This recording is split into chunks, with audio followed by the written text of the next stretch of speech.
Hey guys, so we're going to continue on this series of Is It Good? Where we look at competitive players in prize tournaments to see what builds they take into these tournaments, and we're going to be talking about, is that build good? Or is there particular situations where it's better than some other meta builds that we might be seeing? And for all we know, many of these builds are going to be the meta builds, or at least they might be the meta builds after these events. This is Aullora on Lunara during the grand finals of CCL, which was the Celebrity Clash League, one of the largest prize tournaments.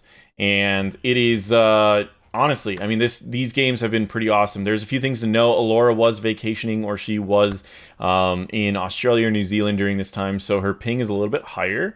But at the same time, we're going to be talking about the general playstyle, less so about the mechanics, more about the general playstyle, as well as the build that she ends up going. To start off at level 1, well, I'll always start off by the early game playstyle on Lunara. Is rather safe, honestly. I mean, you're going to notice that she stays really far back. She tries to trigger her auto attack on 3 or 4 different targets and press W. I mean, even 2 targets if she can, a Q to hit 1, an auto attack to hit 1, and then a W to increase the duration by 3 seconds, and then they also are slowed for a little bit for her team to follow up.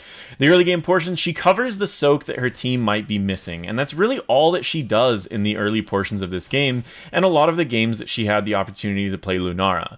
She plays rather safe. She just covers everything for her team, so her team doesn't need to worry about that, and then she just goes back. She doesn't worry about overcommitting. She might go and slow people during rotations, but overall, honestly, she just plays very, very safe. And that's a playstyle that a lot of people can mimic, is especially for someone like Lunara, is you want to play in a way that you can cover what your team needs, make it easier for your team to do everything they want to do, and then once you actually get some of the talents where you start hitting those power spikes, that's when you can start really joining your team. Because one of the big challenges about Lunara is that she does a lot of AoE damage, but she doesn't actually do a lot of it's AoE overtime damage, which creates some problems, because if you're getting someone like Alex Straza, then a lot of your AoE damage is going to be healed up pretty easily. So you need to find a way to do enough damage and at least still be useful enough to your team to be beneficial. Normally, Lunara is picked as kind of a counter pick to some of the harder to heal healers, I guess, or the ones that can't heal the teams as much. So for example, an Uther main healer or a Rhaegar main healer where they're just solo healing, that's when you pick Lunara and pretty much just dominate, because you can just overwhelm their healer with the amount of damage you can do to everyone. And if you're playing against someone like an Alex Straza, though, you need to play it out pretty smart. And that's what Aullora is doing. Early portions of the game, assist your team, cover what they're lacking, and then just wait for power spikes. As far as the builds, she goes natural perspective at level 1. Nature's Toxin reveals enemies for its duration. And the benefit of this is not just for stealth heroes, but it's also for any fights that might be near bushes. For example, if someone were to be attacking and then walking into this bush and then coming out and attacking and walking into this bush, it's going to make it difficult for your team to use targeted abilities on them to kill them. So let's say you have an auto attacker on your team, you no longer can attack because now they're going to be in a bush and you can't right click on them. You can use any sort of abilities to reveal the bush, but let's say Thrall, for example, wants to throw a Q, a chain lightning on them. He's not going to be able to do it because they're in a bush. So then he has to wait until they come out of the bush. Well, with Lunara, if you land one attack, you're going to see them walk in the bush, and then you can easily land whatever abilities you actually want to land, which makes it a very, very good tool for any map that you're going to have fights near bushes. At this at level 4, we'll talk about this fight and then I'll go back into this talent.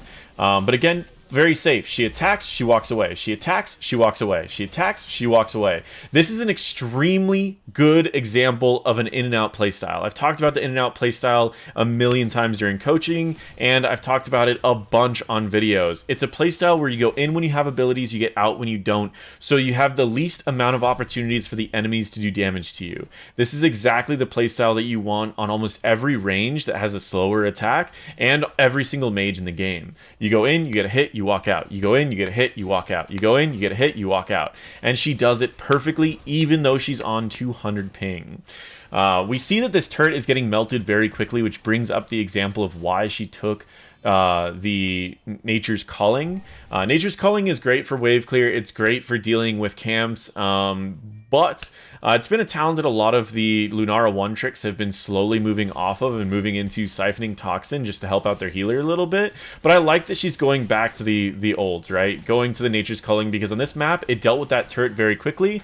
They then melted the Rainer very fast, and she went back to going back to her usual playstyle. But the challenge about Lunara is she gets really strong at 16 and 20, and she has a hard time getting those kills at the earlier levels. So finishing people off, you need level 10.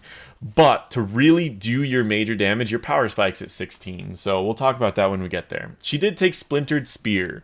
What Splintered Spear does is when you use Noxious Blossom, which is your Q ability on default, basic attacks hit up to 4 enemies. These extra attacks can apply Nature's Toxin. So the goal with this is to use Q and then hit everyone on the enemy team and then press your W. So Q on one person, throw your auto attack to hit 4 other people, and just wipe them out.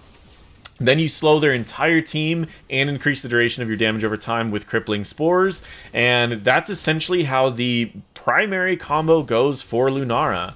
Then you wait until someone's down to about 1,000 life, and you just press R on them twice, killing them, or dealing damage the first time, killing them the second time, and getting back out of harm's way once again. And we will see that playstyle as we get a little bit further into this game. But as the early portions of this game go, you can see how she just focuses on using a Q, Splintered Spears onto everyone, slowing everyone, and doing a huge amount of damage over time. They lose their tank, and in this case, she gets hit by a hook, which allows her to die, and this is going to be a objective picked up for the blue side, but that's okay, because again, she hasn't hit her major power spikes. First major power spike for Lunara is level 10, gives her the ability to finish off enemy heroes, followed by level 16 and level 20. After that, her scaling gets a little weird. I believe that the...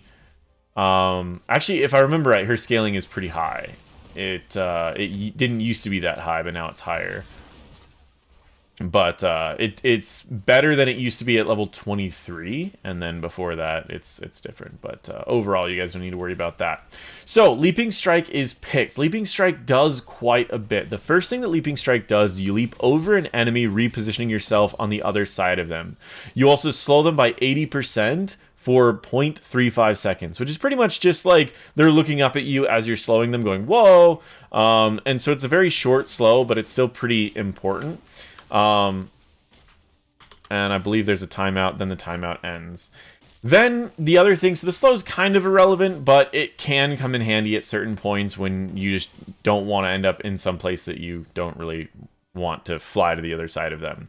Then finally, it does a burst of 417 damage. That's a pretty big amount of damage if you think that she has 2,200 health at the moment. So 400 is effectively 1/5 of her health, a little bit under 1/5 of her health. So you can do 1/5 of someone's health, and then you can do it again, which means that effectively you can do 40% of someone's health on Lunara in burst, assuming that it's an assassin or a healer. So all you have to do is get them down to that amount of health, down to 40%, press R twice, and you get a kill. And that's why it's such a big power spike to try to hit level 10 first, but as you can see, Aullora is just going right back to double soaking, covering for her team, and making sure that there's no other issues. One thing that I haven't been mentioning is the Wisp. She keeps the Wisp in rotational areas to see where the enemies are going, but the Wisp is much more important on other maps, but it still can be a very important tool for a variety of maps. In this case, 2 people on her team died. She decided, you know what? I don't even want to be in this fight.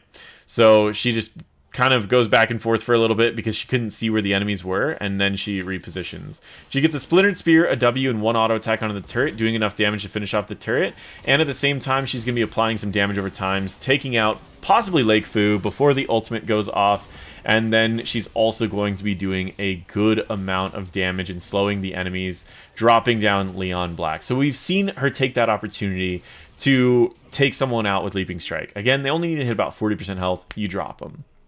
You use both strikes on the same target usually, although some people will use this to reposition, but it is just something that you can do. W right here will be enough to finish off the wave if you want to. Looks like Liam is a little bit out of position. He does use Unstoppable, and then she waits until Unstoppable's over to slow him with the Crippling Spores, followed up by hitting him with a Leaping Strike to just burst him down. Leaping Strike's on a low cooldown, but remember you want to get 2 charges, so it's effectively a 40-second cooldown, unless you only use 1 charge, and then again back to a 20-second cooldown. So overall, you can use this pretty liberally, just because it's back off cooldown in between almost every fight. We can see her essentially just slowing down, trying to prevent the Thrall from getting too far away from their team, but with Coffee being in a really rough position, all she can really do is continue that in-and-out playstyle, playing as safe as she possibly can, and seeing if Mune couldn't possibly save her. Now, she needs to reposition so she doesn't get hit by another one of these flames, because the Flame Buffet will continue slowing as long as she has it on her. So that would have been a little scary, but she was able to kind of hop her way out of that. Level 13, she takes Endless Spores. Endless Spores means casting Crippling Spores while at least 2 heroes are affected by Nature's Toxin, reduces the cooldown by 4 seconds. This is an interesting talent. One of the more common talents on this tier is Let Them Wither, which increases the duration of the slow by 1 second and causes it to no longer delay. Remember, it is a 40-second slow that decays over 3 seconds, so after 2 seconds, it's at probably around, I don't know, 12% slow, and so this is the normal pickup to keep that slow going. But lowering the cooldown of the slow allows her to do it more often, and it's going to effectively lower the cooldown by 4 seconds, which is going to bring it down to a 6-second cooldown, and the slow lasts for about 3 seconds. That's essentially, if she can hit 2 people, that's a 50% uptime on a slow, and it's going to increase the duration of her poison in general, which is a different playstyle from the meta, and we'll see if that pays off. We're going to be getting the reset on 1 time. That's 2 times now, so that's already shaved off 8 seconds off of the effective Crippling Spores cooldowns during this fight. Other talents that are sometimes picked up are these situational talents, huge spell armor increase, or you can remove negative effects from allies, like a damage over time, or sometimes a CC or anything like that. So again, big slow right there, hit 2 people, low cooldown, then she used her ult twice to finish off that person. That took out the enemy's damage dealer. Now that the enemy's damage dealer is done, she quickly walks up to the enemy's tank and burns that down. They get right back onto the point, and they're in a really good position. So she's done a ton of damage, and she's led to the kills that allowed them to win this fight, which will also allow them to win this objective. We will also be approaching level 16s, and this is where one of the biggest power spikes approaches for Lunara. And this talent right here that she takes is Unfair Advantage, unless I'm really mistaken, but there it is. Okay, Unfair Advantage. So this makes it to where your Nature's Toxin does 60% more damage to heroes that are slowed, rooted, or stunned. Remember that her uptime of her slow is going to be 50%, but it's not just her slow. Let's look for a second to see what ultimate ability her team took. We've got March the Black King, which isn't really going to help too much on that, but it will be applying her the W to everything. He can always swipe to lower it. But let's take a peek over here at Earthquake. Earthquake is going to it's going to slow everyone in the area, which means that if everyone's slowed, that means that she's always going to have Toxin on everyone during these fights. So she effectively just has a flat 60% increase on everyone at all times while there's an Earthquake going on. Then, when there's not an Earthquake going on, she can slow people, Thrall can root people, and Leoric can slow people. So overall, this is going to be, I would say, probably an 80% uptime. So if we really want to do the math on that, I'd say about a 40 to 50% increase in damage overall. Very powerful talent, and it's just a huge increase in her damage. Naturally, it doesn't increase the damage of like your Q, but your Q is usually just there to apply more stacks of your poison. So having your poison being buffed up is really the big thing. And then again, your W just keeps your poison going longer, and your ultimate is your burst. So it won't increase the damage of your burst, but your burst already does like 40% of an assassin's health. So, but yeah, look at this. We can see that crit, 112 damage every tick. Doesn't seem like a lot, but 1, it adds up. 2, it's going to be hitting their entire enemy team when the team fights are actually on objectives. And then finally, We see her starting to stack with her team a lot more. They've already gotten a lot of advantages on this map, so she doesn't really need to cover a lot of soak or camps alone anymore. As we start reaching the late game as Lunara, you are a ranged assassin. You are going to stay with your team for the most part. Whenever you can, you want to be with your team. And that's essentially what she's going to be doing for the rest of this game. Is she's going to stay with her team. She's going to lower everyone's health. Coffee's going to set up for a kill. And then she might finish off someone with a leaping strike. Or she might just continue weakening them so that her team can finish them off as well. So as we're going through this, we are approaching level 20. I do want to talk about some of the level 20 talents and what has been picked up in the past. Boundless Stride has been picked up by some people. All Leaping Strike charges are returned every 15 seconds, which means that instead of a 20-second cooldown that you have to wait 40 seconds to get all of your charges, you instead get 2 charges every 15 seconds. But it also allows you to jump to your allies, making it to where every 15 seconds you can either get a kill or you can jump away to safety. This was picked up a few times in CCL and was very beneficial. However, I believe in this game, Aullora does end up taking Intensifying Toxin, which increases your damage over time at 3 stacks by 40%. So again, you're going to be doing even more damage on your damage over time as long as you have 3 stacks. This is something that Aullora does on Ragnaros as well as what she does on Lunara, is she actually goes off on the side and essentially just clears up stuff. Whenever she knows that she can't win a fight, she'll just immediately go and start sieging, and she'll use her Wisp usually to prevent any sort of ganks. In this case, she didn't use her Wisp to prevent ganks, so she's just going to use her ult to reposition and try to get away. She's going to reposition behind him again to use her ult to get away one more time, and then she needs to hit him once with an ability to dismount him, and then she can get away. So in this case, she used Leaping Strike to get away, and this is something that she does do when she's playing Lunara. She will split push, and this is the strategy that I do want to kind of show you guys a little bit that she does really well. She uses Leaping Strike defensively sometimes. Yes, it is an amazing burst tool, but it's a low cooldown ability that she'll have both of her charges back up by the time this objective starts, and she just pretty much took, look at how much she took of this keep. It still had its front walls. She destroyed front walls and did 60% of its health with that level 4 talent, and was able to get away even though somebody was chasing after her. She was able to get away. And the way that she did that, I'm just going to show really quick. When the enemy was right here, and she needed to get over, let's make hers blue. She needed to get over here. She instead repositioned to this side of the enemy, and then she jumped over him so that she could get that extra distance. And it's just a really, again, a powerful tool, something that she's using that a lot of Lunara players aren't using. Reposition before you use your ult. Now they have level 20s. Oh, she does take Boundless Stride this game. I know it's been picked up a bunch by Aullora, but for some reason I was thinking that she took Intensifying Toxin this game. Either way, some people don't like this talent anymore because it's only a 40% damage increase, but I still think it's really powerful.